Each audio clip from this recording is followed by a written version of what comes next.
Boker Tov, il est 8h heure de Jérusalem, 7h heure de Paris. C'est l'heure du premier journal d'information ce matin sur Studio Qualité, un journal qui, vous le savez, désormais est relayé sur les ondes de Radio J chaque matin. Ce matin, brusque dégradation de l'état de santé de Nechama Rivlin, une dégradation qui est intervenue dès hier soir.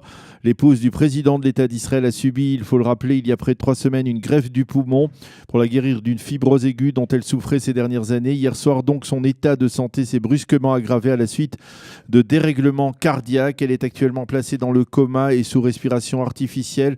Dès que le président de l'État, Reuven Rivlin, a appris la nouvelle, il a décidé d'écourter la visite officielle qu'il effectuait au Canada. Il est actuellement dans l'avion du retour. Dès son arrivée en Israël, le président se rendra au chevet de son épouse à l'hôpital Bellinson de Petah Tikva. Avant d'apprendre cette grave nouvelle, le président avait inauguré à Toronto un séminaire commercial avec des hommes et des femmes d'affaires israéliens et canadiens. Restons avec le président de l'État, mais cette fois dans un contexte électoral beaucoup plus tendu. Le président de l'État, Reuven Rivlin, a vivement réagi hier aux accusations portées contre lui par le Premier ministre Binyamin Netanyahou. On a appris hier en début de soirée, que dans des conversations avec les responsables de sa campagne électorale, le Premier ministre Netanyahou avait affirmé que le président Rivlin allait chercher tous les prétextes possibles pour ne pas lui confier la formation d'une coalition gouvernementale, et l'a confié donc à son challenger Benny Gantz. Selon Netanyahou, si Bleu Blanc parvient à creuser une marge de 2 à 3 mandats au détriment du Likoud, cela suffira au président Rivlin pour confier à Gantz le soin de former la coalition. La présidence de l'État a réagi avec beaucoup de fermeté à ces accusations. Elle a affirmé qu'il s'agissait de la part de M. Netanyahou d'une tentative méprisable de plus de remettre en cause l'intégrité du président et son bon sens.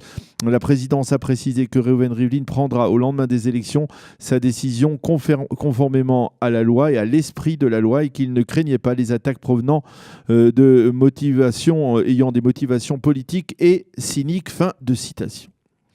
Un des responsables du parti Bleu-Blanc, qui a tenu à conserver l'anonymat, a lancé hier un appel afin que Yair Lapid renonce à l'accord de rotation au poste de Premier ministre qu'il a conclu avec Benny Gantz dans le cadre de la formation du parti Bleu-Blanc. Dans le cas, bien entendu, où ce dernier Benny Gantz se verrait confier la formation de la prochaine coalition gouvernementale. Selon ce responsable du parti Bleu-Blanc, le renoncement de Lapid pourrait permettre de gagner les 2 ou 3 mandats qui feront la différence en faveur du parti centriste. Selon des sources politiques, il y aurait à la direction de Bleu-Blanc plusieurs autres personnalités qui pensent exactement la même chose. Mais pour l'instant, Yair Lapid refuse de renoncer à cette rotation avec Benny Gantz.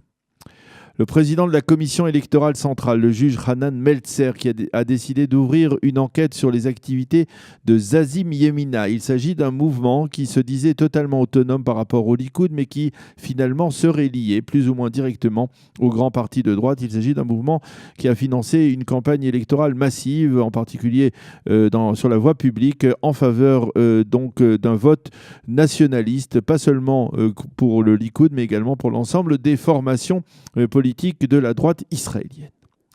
La visite en Israël de Jair Bolsonaro, il est toujours là, et hier il s'est déclaré particulièrement ému à l'issue de son passage au mémorial du Yad Vashem à Jérusalem. Plus tôt dans la matinée d'hier, Bolsonaro a visité en compagnie du Premier ministre Netanyahou une exposition de haute technologie afin de mieux palper l'expertise des Israéliens dans ce domaine. Et les 2 leaders ont participé également au forum économique pour les hommes d'affaires israéliens et brésiliens. Plusieurs dizaines d'hommes d'affaires accompagnent en effet le président brésilien dans son déplacement en Israël. Quant à l'Assemblée générale des Nations unies, elle a voté hier une résolution condamnant les actes de haine raciste, en particulier l'antisémitisme, mais également l'islamophobie. Cette résolution, il faut le souligner, avait été initiée par les Turcs qui, au départ, ne voulaient pas mentionner l'antisémitisme, mais seulement l'islamophobie dans le contexte du massacre de Christchurch en Nouvelle-Zélande il y a 2 semaines. Mais finalement, les Turcs ont dû céder. L'ambassadeur d'Israël à l'ONU, Dani Danon, a affirmé qu'il s'agissait là d'un succès diplomatique sans équivoque pour l'État d'Israël et une victoire, a-t-il dit, sur les forces de la haine. Enfin, sachez que le Hamas a décidé de durcir ses conditions, les conditions qu'il pose à un retour au calme dans la bande de Gaza, dans le pourtour de la bande de Gaza.